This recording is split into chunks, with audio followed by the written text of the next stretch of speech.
Papimento na boneiro, bom, minha pensa negativo, pero me tem medo que se consiga vai papimento na boneiro põe de roupa e percância, não? Se me mira que, por exemplo, na gestão de 85 estava tem 8.500 gente vivendo na boneiro, de quando 90 e pico por cento, 93% a nasce na antia, para assumir que a maioria está papimento, agora aqui tem quase 20.000 de quase 60% só a nancy da antia.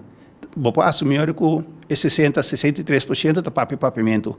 A você é quantidade de gente aumentar na boneiro, para somar também gente já for, botar em que porcentagem de quantidade de gente que está papimento da base. Então, se para exportar qualquer na dia sai, está 40% só do papimento.